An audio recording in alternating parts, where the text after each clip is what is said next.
Շնորհակալություն Տիկին Սարգսյան, դուք խոսեցիք Արմեդ համակարգին միանալու կամ հասանելություն ունենալու մասին։ Ինձ հետևյալ հարցն է ուզում, արդյոք նախագծի շրջանակներում կարգավորվում է այն հարցը, որ պարտադիր ժամկետային զինծառայությունից տարբեր հիվանդություններով ազատված քաղաքացիները, ովքեր վարորդական իրավունք են ձեռք բերում կամ ձեռք են բերել, իմանան, որ այսուհետ այն հիվանդությունները, որոնք հակացուցված են, այսինքն վարորդական իրավունք ունենալու, օրինակ հոգեկան խնդիրներով, տարբեր աստիճանի տեսողության խնդիրներով կամ այլ հիվանդություններ, բայց նրանք ունենում են վարորդական իրավունք իրենց բոլոր հետևանքներով։ Սա մի կողմից բանակից զարտուղի ճանապարհով ազատվող մարդկանց համար կլինի դաս նաև, որ իրենք չեն կարող մեքենա վարել երբեք, եւ մյուս կողմից այն մարդիկ, ովքեր իրապես հիվանդ են, նրանք էլ կիմանան ուղղակի, որ իրենք մեքենա վարել չեն կարող։ Պարոն Պապիկյան անդրադառնում ասենց մի իրավիճակի, որ մենք հնդածս բացահայտեցինք, որ մարդիկ տարբեր հիվանդությունների պատճառաբանությամբ ազատվել են ժամկետային զինծառայությունից,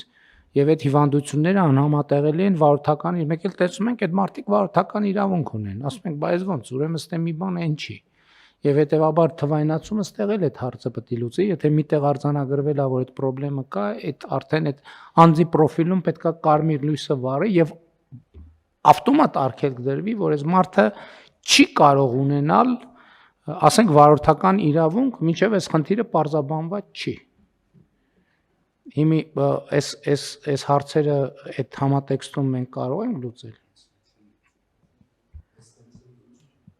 Նախաձեռնություն ըստեյության բոլոր հարցերը փարատում է, պարոն Պապիկյան այս մասով, որովհետև մեր խնդիրն էլ էր այդտեղից հենց գալիս, որովհետև տեսնում էինք, որ պարեկները հանդիպում են ճանապարհներին այնպիսի անձանց, ովքեր որ պլատֆորմով երևում են հոգեկան առողջական խնդիր ունեցող կամ թմրաբանական հաշվառում են ունեցել, բայց մինչ այդ պահը որևէ ձևով հասանելի չի դարձել նախարարության համապատասխան ստորաբաժանմանը տեղեկատվությանը, իսկ այս պայծրությամբ արդեն ավտոմատ ամբողջովին տվյալները կթվայնացվեն անընդհատ, Արմեդում երբ տվյալ գեներացվի, դա ավտոմատ մեզ հասանելի կդառնա եւ կարմիր ազդանշանի չակերտավոր ասված հայտնաբերման դեպքում ավտոմատ կդադարի իրավունքը, եթե օրինակ այցելի այնպիսի անձ,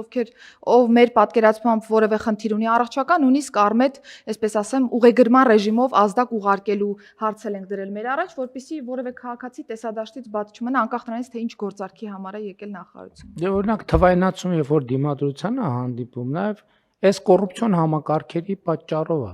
որտեվ մարդը այն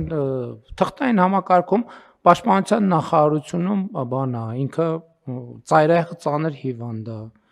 ասենք ենթադրենք բանի ֆինանսների նախարարությունում ինքը կատարյալ առողջ է, սոցիալ նախարարությունում ինքը պատերազմի վետերան է,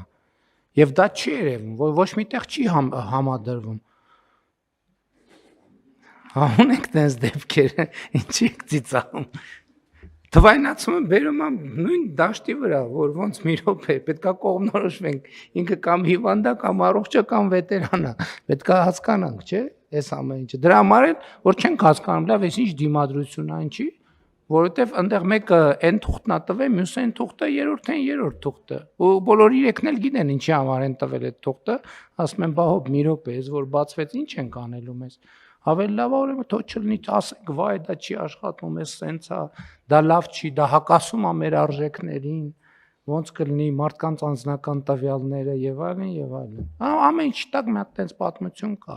Ինչին նայում ես, մի հատ տենց պատմություն կա։